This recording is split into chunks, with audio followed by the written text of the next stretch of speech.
Dear friends, இது நேற்று பதிவிட்ட வேளாங்கண்ணி டூர் வீடியோவோட இரண்டாம் பாகம். நேற்று அந்த வீடியோ பார்க்காதவர்களுக்காக டிஸ்கிரிப்ஷனில் கொடுக்குறேன், அதை பாருங்கள். இதுலையுமே நேரம் இல்லைன்னா இன்னொரு பாகம் போடுற மாதிரி தான் வரும். சரி நண்பர்களே, வாங்க வீடியோக்குள்ளே போவோம். இது வரைக்கும் என்னோடய சேனலுக்கு சப்ஸ்கிரைப் பண்ணாதங்க, சப்ஸ்கிரைப் பண்ணிவிட்டு பெல் ஐக்கனை ஆன் பண்ணி வைங்க. நான் அடுத்தடுத்து போகிற வீடியோ உங்களுக்கு கிடைக்கும். குறிப்பாக என்னோடய வீடியோ பார்க்குறவங்க உங்களோட கருத்துக்களை பதிவிடுங்க. ஏன்னா நான் எந்த அளவுக்கு வீடியோ தரத்தோட போடுறேங்கிறது எனக்கு தெரியலை. நீங்கள் சொன்னால் தான் எனக்கு புரியும். அதனால் நல்லதோ கெட்டதோ உங்கள் கமெண்ட்டை நான் எதிர்பார்க்குறேன். பீச்சிலேருந்தே போவோம். பீச்சு, அப்புறம் கடைத்தெரு, மீன் மார்க்கெட்டு, பஸ் ஸ்டாண்டு, இதை பார்க்கலாம். அன்றைக்கி எங்களை போல் ஆளுங்களுக்கு இந்த பீச் அருகிலேயே இருக்கிறதுனால இந்த பீச்சுங்கிறது பெரிய ஒரு வியப்பாக தெரியலை. இதே பீச் இல்லாத ஊர்லேருந்து வரவங்களுக்கு இது பெரும் வியப்பாக இருக்குது, பெரிய சந்தோஷத்தை கொடுக்குது. அதே போல் நாங்கள் எங்கேயாவது வெளியில் போகணுன்னா, குறிப்பாக இந்த மலைப்பிரதேசம் இது போல் ஒரு ஏரியாவுக்கு போகல, அது மாதிரி காடு உள்ள ஏரியாவுக்கு போகல, நமக்கு பெரிய வியப்பாக இருக்கும். அது அங்கே உள்ள மக்களுக்கு அது ஒரு சாதாரண விஷயமாக தான் தெரியும்.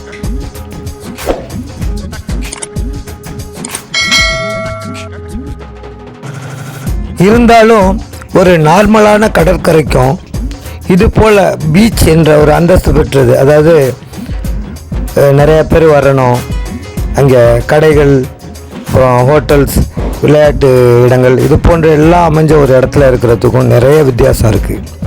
இந்த பீச்சில் நம்ம வெறுமனே அலைகளை மட்டும் பார்க்குறதில்ல, ஒரு கொண்டாட்டமே, இது என்ஜாய்மெண்ட் எல்லாமே. இதே நம்ம தனியாக போய் உட்காந்துருந்தோன்னா நம்ம பெருசாக அலையை மட்டுமே பார்த்துட்டு இருக்கணும். அதுலேயும் ஒரு திருப்தி இருக்குது. இங்கே பாருங்கள் ஃப்ரெண்ட்ஸ், உலகத்திலே அதிக ஆழத்தில் குளிக்கிற நபர் இவர் தான். நல்லா பார்த்துங்க, இன்னொரு முறை ரிவர்ஸ் பண்ணி பார்த்துங்க. ஆனால் ஒரு பொதுவான ஒரு குடும்பத்தோட ஒரு குதூகல் எப்போ இருக்கணும்னா இந்த மாதிரி பீச்சுக்கு தான் வரணும். ஒரு கூட்டமாக குடும்பத்தோட இப்படி குளிக்கிறதுல அது தனி சுகம் கிடைக்கும். ஊரில் குளிக்கிறோமோ இல்லையோ, இந்த பீச்சை பார்த்ததோடு குளிச்சிடறோம். அது என்னவோ எனக்கு இந்த பீச்சை பார்த்தோன்னா அந்த சுனாமியில் அனுபவிச்சதுலேருந்து எப்போ வந்தாலும் அந்த ஞாபகம் வந்துடும். அந்த சுனாமினால் மட்டும் என்னால் மறக்கவே முடியாது. நான் எப்போவுமே பீச்சில் நிற்கிற வரைக்கும் அந்த கடலோட கடைசி எண்டை பார்த்துக்கிட்டே இருப்பேன். ஏதாவது கருப்பாக உயரமாக தெரியுதான்னு. அது பழகி போச்சு. சரி, அதை விடுவோம். நல்லா சந்தோஷமாக குளிக்கிறாங்க மக்கள்லாம். கரையோரத்தில் உள்ள சாதாரண சின்ன அலைக்கே அந்த பொண்ணு எப்படி தடுமாறுது பாருங்க. இதுதான் குழந்தைங்களோட ஜாலி வாழ்க்கை. சந்தோஷமாக இருக்காங்க. சரி, நம்ம அப்படியோ கடைத்தெரு வழியாக போகலாம். போகிற வழியில் இந்த கீச்செயினில் அரிசியிலலாம் பேர் எழுதி தர்றாங்களா, அந்த கடை தான். நமக்கு சொந்தக்கார பையன் கூட நல்லா அழகாக எழுதுவார். வாங்க பார்ப்போம். ஆனால் எனி டைம் அவர் பிஸியாகவே இருப்பார், எப்போதும் எழுதிக்கிட்டே இருப்பார். நான் கூட கேட்டேன், சீனியில் எழுதி தரீங்களான்ட்டு. சீனி கொடுத்தா டீ போட்டு குடிச்சிடுவான் அப்படின்னு சொல்லிட்டாரு. அரிசியில் பருப்பில் எல்லாம் எழுதுவான் அப்படின்றாரு. அது என்ன பருப்பில் எழுதுறதுன்னா அரிசி மாதிரி இப்போ நீங்கள் எந்த பருப்பு கொடுத்தாலும் அதுலேயும் எழுதி தருவாங்கிறாரு. நல்லா கையெழுத்து நல்லா இருக்குது பார்க்குறதுக்கு. நீங்கள பாருங்களேன்.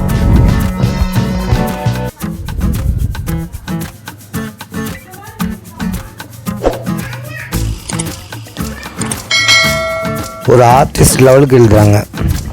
இதெல்லாம் பரவாயில்ல, அது அரிசியில் எழுதும்போது அது எப்படின்னு பார்க்கணும். அது ஒரு வீடியோ எடுத்து போடுறோம் உங்களுக்கு. நம்ம அடுத்ததாக டாட்டூ குத்துறதை பார்ப்போம். இதில் லேடிஸுக்கு டாட்டூ குத்துறாங்க. நம்ம பர்மிஷன் இல்லாமல் போய் எடுக்கக்கூடாது. இருந்தாலும் கொஞ்சம் முகம் தெரியாமல் எடுத்திருக்கேன் பாருங்கள். அடுத்தடுத்த வீடியோவில் பர்மிஷனோட ஃபுல் வீடியோ போடணுன்னு இருக்கேன். அதுக்கு அவங்கள்ட்ட கேட்டுக்கணும். கேட்டுட்டு நான் அடுத்தடுத்த வீடியோவில் போடுறேன். இந்த டாட்டூவை பற்றி நான் ஏற்கனவே ஒரு வீடியோ போட்டிருந்தேன். ஆனால் அந்த டாட்டூ இல்லை, இது வெறுமனே கையில் காலில் போடுறது தான்.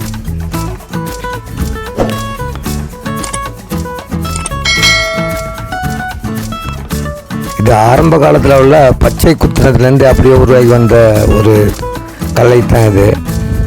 இப்போ வந்து டிசைனாக போடுறாங்க, கலராக போடுறாங்க. அப்போ வெறும் கருப்பு மட்டும்தான், இப்போ எல்லா கலர்லேயும் போடுறாங்க. அப்போ வந்து கையில் காலில் மட்டும்தான் குத்துவாங்க. இப்போ உடம்புல எல்லா இடத்துலையும் குத்திக்கிறாங்க. அதான் வித்தியாசம்.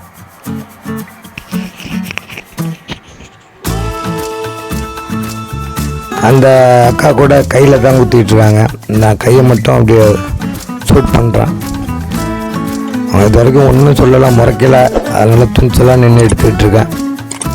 அவங்க முகம் தெரியாதது ஒரு ப்ளஸ்ஸு. இந்த பீச்சை ஒட்டி இருக்குது இந்த டாட்டூ சென்ட்ரு. யாரும் டாட்டூ பண்ணணுன்னா இங்கே வந்துடுங்க. நம்ம சேனல் பேரை சொல்லுங்கள். நம்ம ஃப்ரெண்டு தான் அவர், கம்மி பண்ணி டாட்டூ போட்டு விடுவார். அந்த கீச்சைன் பையனும் நமக்கு தெரிஞ்ச பையன்தான்.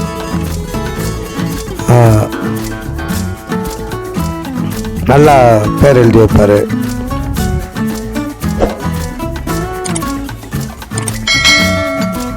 பாருங்கள் என்னென்ன டிசைன் இருக்குது, இது என்னென்ன கலரில் குத்துறாங்க. இதெல்லாம் உடம்புக்கு நல்லதா என்னன்னு தெரியல.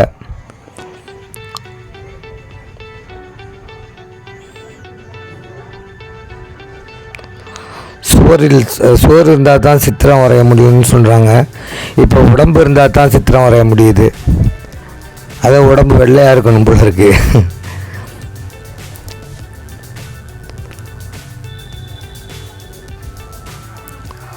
எனக்கும் ஆசையாக தான் இருக்குது. ஆனால் முஸ்லீமில் வந்து அந்த பச்சை குத்தக்கூடாது, அதனால் நானும் குத்தலை. ஏன்னா இல்லாட்டி எனக்கும் ஒரு கையில் குத்தணும்னு ஆசை இருக்குது. சரி வாங்க அப்படியே மூவ் பண்ணுவோம். இப்படியே போனோன்னா நேராக நம்ம கோயில் வாசல் வந்துடும். கூட்டம் இனிமேல் தான் இப்போ தான் ஏறிக்கிட்டு இருக்கு. கொஞ்சம் கொஞ்சமாக கூட்டம் ஏறுது. சனி ஞாயிறு 2 நாள், அப்புறம் பொங்கல் லீவு, நல்லா கூட்டம் இருக்கும். நான் அடுத்தடுத்த வீடியோவில் கூட்டத்தை பற்றி போடுறேன்.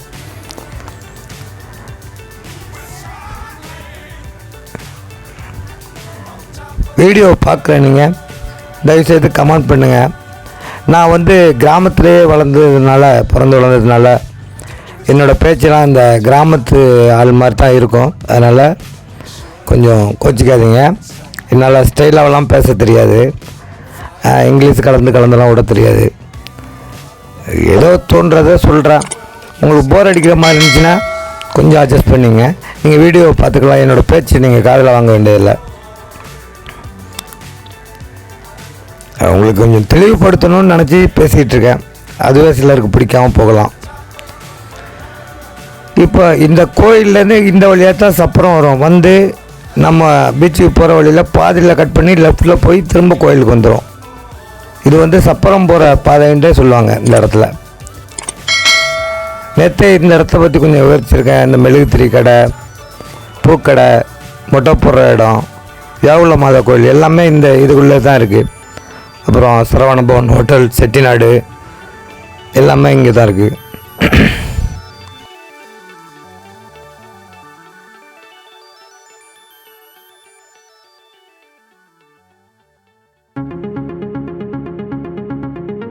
ஸ்ட்ரீட் ஃபுட் வச்சுருக்காங்க பாருங்கள். எப்போவுமே இங்கே வந்து நைட்டில் இருக்கும், காலை நேரத்தில் இருக்காது. சீசன் நேரத்தில் காலை நேரத்தில் வச்சுருப்பாங்க. இந்த இடம் ஃபுல்லாக இட்லி, தோசை, புட்டு, வடை எல்லாமே அந்த இடத்துல கிடைக்கும். இதுவும் ஒரு அந்த கோயிலுக்கு முன்னாடி உள்ள பாரு, இந்த இடத்துலையும் ஒரு கையேந்தி பவன்.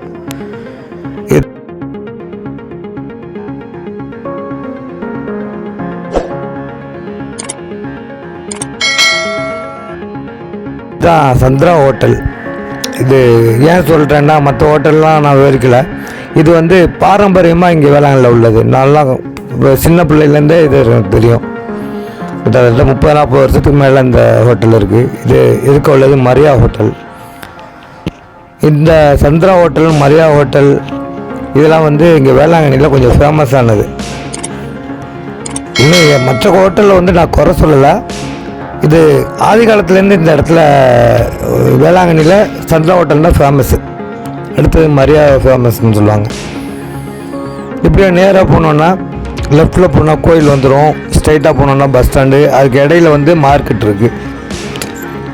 இந்த இடத்துல சரவண பவன் ஹோட்டல் இருக்குது.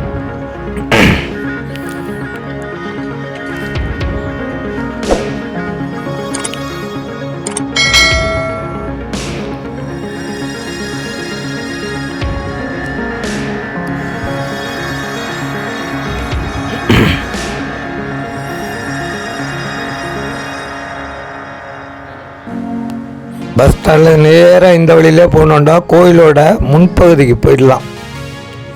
அதாவது மாதா பீடம், பீச் ரோடு வாசல், பீச் பக்கம் உள்ள வாசல். இதுதான் நடுத்திட்ட ஆலயம். இந்த நடுத்திட்ட ஆலயத்துலேருந்து ரைட் சைடு பார்த்தோன்னா பெரிய கோயில், அந்த ஆராதனை கோயில் எல்லாம் பார்க்கலாம். இந்த நடுத்திட்டு கோயிலுக்கும் பக்கத்துலேயே மார்க்கெட் இருக்குது. இந்த இருக்குது பாருங்கள், நம்ம போகிற மார்க்கெட்டு. இதுதான் வேளாங்கண்ணி மீன் மார்க்கெட்டு, பெரிய மார்க்கெட்டு.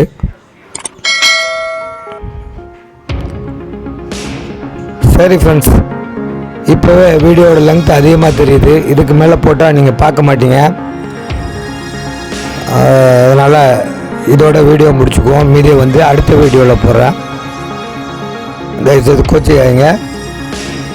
இது வரைக்கும் பார்த்ததுக்கு நன்றி. தொடர்ந்து நாளைக்கு போகிற இதோட அடுத்த பாகத்தையும் பாருங்கள். நான் உங்கள் சாதிக்.